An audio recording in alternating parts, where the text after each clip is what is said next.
நாடாளுமன்ற தேர்தல் முடிவுகள் வந்து ஓய்வதற்குள் விக்கிரவாண்டி இடைத்தேர்தல் தேதி அறிவிக்கப்பட்டு அரசியல் வட்டாரங்கள் அனல் வீசி வருகின்றன. ஜூலை 10ஆம் தேதி நடக்கவுள்ள தேர்தலில் திமுக சார்பில் அன்னியூர் சிவா, பாஜக சார்பாக சி அன்புமணி மற்றும் நாம் தமிழர் கட்சி சார்பாக அபிநயா ஆகியோர் போட்டியிடுகின்றனர். தமிழ்நாட்டில் பிரதான எதிர்க்கட்சியான அதிமுக இந்த இடைத்தேர்தலை புறக்கணித்துள்ளது.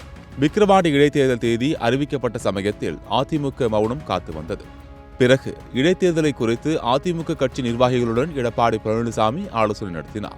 ஆலோசனைக்கு பிறகு இடைத்தேர்தலை புறக்கணிப்பதாக அதிமுக அறிவித்தது.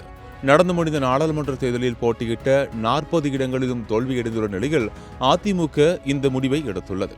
அதிமுக எடுத்துள்ள முடிவு பாஜக மற்றும் திமுக கட்சிகள் வளர உரம் போடவே செய்யும் என கூறியுள்ள முன்னாள் எம்பி கே.சி. பழனிசாமி, எடப்பாடி பழனிசாமி வரலாற்றுப் பிழையை தொடர்ந்து செய்து வருவதாகவும் தெரிவித்துள்ளார். இடைத்தேர்தலில் போட்டியிட்டு வெற்றி பெறுகிற வாய்ப்பை தவறவிட்டு பாஜக மற்றும் திமுகவின் வளர்ச்சிக்கு உதவும் வகையில் பழனிசாமி இந்த தேர்தல் முடிவை அறிவித்துள்ளதாக அவர் கூறியுள்ளார். அதிமுகவை ஒன்றிணைக்கும் வகையில் அண்மையில் புகழேந்தி ஜே.சி.டி. பிரபாகர் மற்றும் கே.சி. பழனிசாமி உள்ளிட்டோர் அதிமுக ஒருங்கிணைப்பு குழு என்ற அமைப்பை தொடங்கினர்.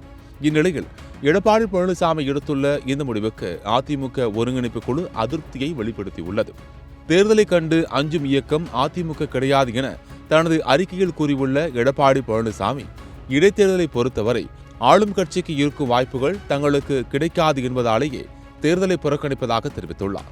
திமுக கூட்டணியின் அபார வெற்றியை எதிர்கொள்ள வேண்டிய கட்டாயம், தொடர் தோல்விகள், தலைமைக்கு ஏற்பட்டுள்ள நெருக்கடி, கூட்டணி தொடர்பான மாறுபட்ட கருத்துக்கள் என அதிமுக வட்டாரம் தற்போது பரபரப்பாக காணப்படுகிறது.